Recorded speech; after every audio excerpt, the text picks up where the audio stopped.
안녕하세요. 역사 돋보기입니다. 한국사에서는 총 2번의 군부 독재 시기가 있었습니다. 현대사에서 한 번, 고려시대 때 한 번 있었죠. 바로 무신정변 100년인데요.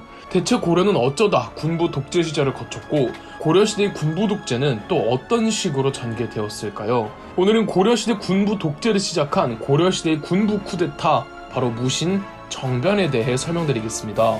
우선 고려라는 나라에 대해 설명드리자면 조선시대 이전에 있던 국가로 수도는 지금의 개성이었고 대표적인 귀족사회로 유명한 국가였습니다.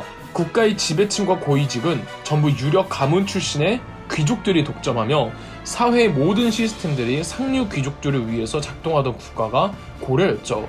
이들의 기득권은 아주 역사적이고 뿌리 깊어서 국왕들조차 이 귀족들과의 정치적 힘의 균형을 이루는 것이 중요하면서도 또 아주 어려웠습니다.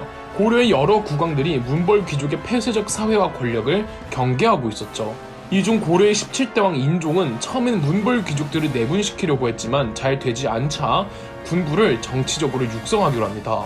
대표적인 사람이 정중부 장군이었죠. 군부를 키워두면 문벌 귀족들과 대립을 해서 그들의 세력을 약화시킬 수 있다고 판단했죠. 많은 분들이 고려는 아주 오래도록 무신들이 문신들에 의해 차별받아와서 그 불만이 누적되어 무신정변이 터졌다고 알고 계시죠. 맞는 말이지만 군부가 결정적으로 차별받는다고 느끼게 된 계기가 바로 인종이 군부를 주요 관직에 등용하고부터였습니다. 어느 정도 정치적 위치에 올라가니까, 이 자의식이 올라가니까 문벌 귀족들에 비해 본인들이 사회적으로 차별을 받는다고 인지하기 시작하는 겁니다.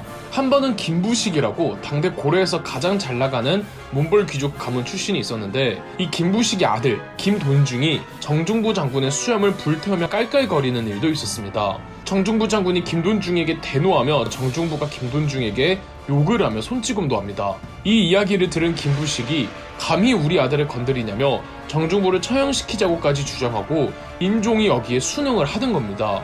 물론 인종이 순응한 건 진짜 정중부를 죽이려고 한 게 아니라 김부식을 달래주려고 했던 겁니다. 이것도 이 멸시를 받은 건 정중부인데 왜 김부식을 달래냐는 겁니다.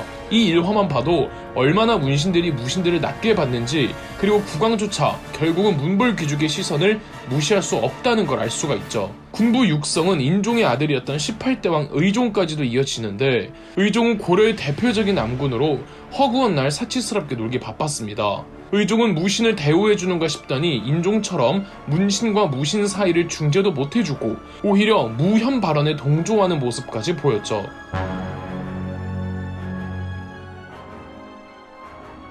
이렇게 무신들의 불만이 가득 쌓여가는 상황에서 이의방, 이고 등의 젊은 무신 장교들이 정중부를 설득해 정변을 일으키자고 제안합니다. 이의방, 이고 등의 신진 장교들은 정변을 일으키려면 정중부가 대표로 했던 원로 장교들의 지지가 필요했죠. 정중부는 오케이, 사인을 내렸습니다. 1170년 8월 무신들이 정변을 일으키기 위해 준비했던 그 거사의 날, 의종은 보현원이란 절에 있었는데 느닷없이 고려 전통 무술대회인 수박대회를 개최합니다. 수박대회는 오로지 무인들을 위한 국가 행사였던지라 잠깐 일시적으로 정변의 거사 계획이 스톱합니다. 그러나 의종의 수박대회 개최는 최악의 역효과를 내는데요.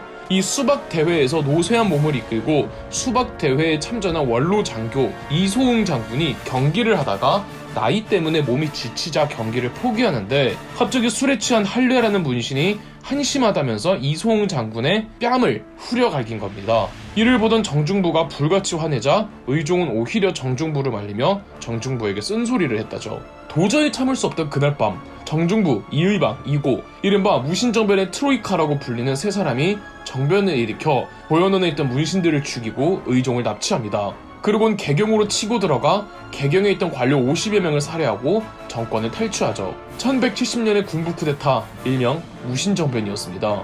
주동자였던 이의방은 왕의 근위대장이었기에 정변 자체는 어렵지 않았죠. 김돈중 처형당하고 그의 아버지 김부식은 시체를 끄집어내 부관 참시당합니다. 이 외에도 직급을 막론하고 소수의 문신들을 제외하고는 전부 다 저세상이었죠. 문신들에 대한 무신들의 보복은 도를 넘어서기 시작했고, 군분의 일부는 과하니까 적당히 하자고 했으나 무신 정변의 주동자 이의방은 듣지도 않고 과도한 핏빛 복수를 자행합니다. 이의방 이고는 문신들의 싹을 아예 잘라버리자고 했으나 그나마 정중부가 진정시킨 덕에 소수의 문신들은 살아남을 수 있었습니다. 그리고 이의방은 의종을 폐위시킨 뒤 거제도를 유배 보냈고 그의 동생 명종을 새로운 왕으로 옹립합니다.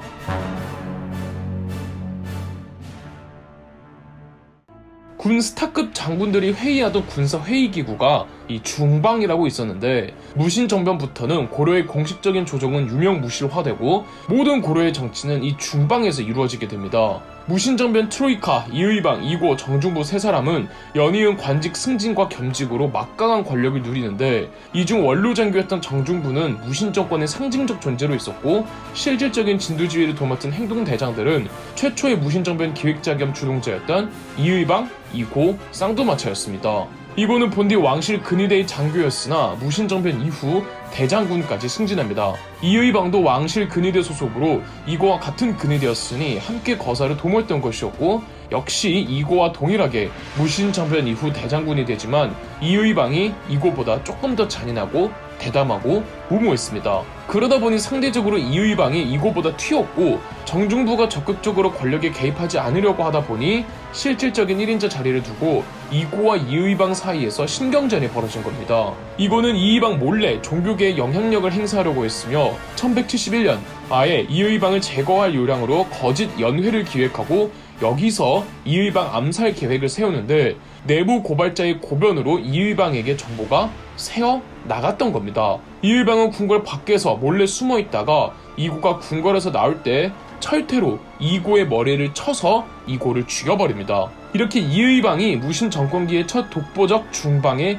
1인자 주인이 됩니다. 정중부는 이의방과 이고의 다툼에 딱히 끼지 않으려고 하면서도 굳이 따지자면 이의방과 상대적으로 더 교류를 하고 있긴 했습니다. 정중부까지 백으로 둔 상황에서 무신정변 직후는 누가 뭐래도 이의방의 세상이었습니다.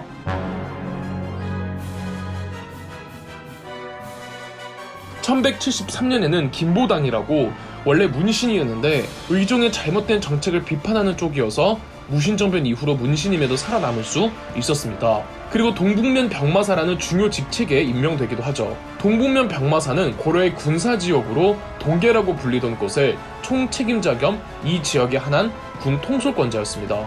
매우 큰 직책이었죠. 의종과 지나치게 폐쇄적인 문벌귀족 사회에 불만이 많던 김보당이긴 했지만 무신정변 이후의 사회 또한 매우 어지러웠기 때문에 김보당은 이 점에 대해서도 불만이 많았습니다. 그런데 동계 지역 군대를 동원할 수 있는 동북면 병마사에 임명되자 김보당은 차라리 의종이 낫다며 1173년 의종을 복위시키겠다는 반란을 일으킵니다. 김보당은 의종을 데려올 생각으로 사람을 보내 거제도에 있던 의종을 빼내와 잠시 경주에 머무르게 하고 있었죠. 이의방은 군대를 보내 김보당의 난에 진압한 후 체포한 김보당을 처형시키고 이의방은 경주로 사람을 보내 의종을 잔인하게 살해합니다. 물론 무신정변 이전 폐쇄적이었던 문벌귀족의 고려사회가 건전하지는 않았습니다. 그렇다고 무신정변 이후의 무신정권은 건전했느냐 하면 조금도 나아진 게 없었습니다. 아니 오히려 더 혼란스러웠죠. 사륙과 숙청이 판을 쳤죠. 이의방도 이고 살해 후 권력을 독점하는가 싶더니 권력을 공고히 하기 위해 지나칠 정도로 학살과 숙청을 많이 하자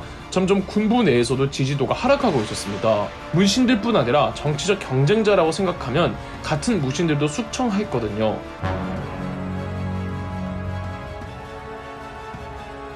김보당의 난이 있고 1년 후 이번엔 오늘날의 평양인 서경 땅의 서경유수 조이총이 무인들의 횡포를 막겠다며 반란을 일으키자 인근 40여 개의 성이 반란에 가담합니다. 이 정도로 아직 무신정권은 지방에 대한 지배력을 완전히 구축하지 못한 상태였으며 중앙의 무신정권에 대해 지방에선 반발감이 컸다는 것도 알 수가 있죠. 김보당의 난은 쉽게 진압한 반면 조이총의 군대에게는 이의방이 보낸 부대가 족족 깨지기만 합니다.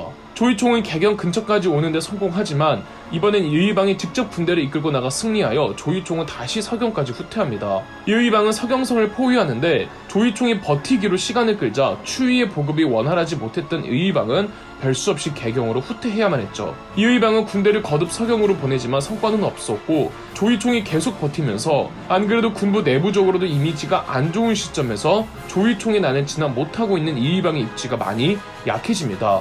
이를 정중부가 다 알고 있었죠. 당시 국무총리격이었던 정중부는 최대한 개입하지 않으려고 했지만 이의방의 제멋대로가 너무 극심해지고 주변의 평판도 안 좋으며 모두가 정중부에게 나서줄 것을 원하자 정중부가 나서기로 합니다. 이 다음부터는 무신정권 2부에서 찾아뵙겠습니다. 그럼 역사돋보기였습니다.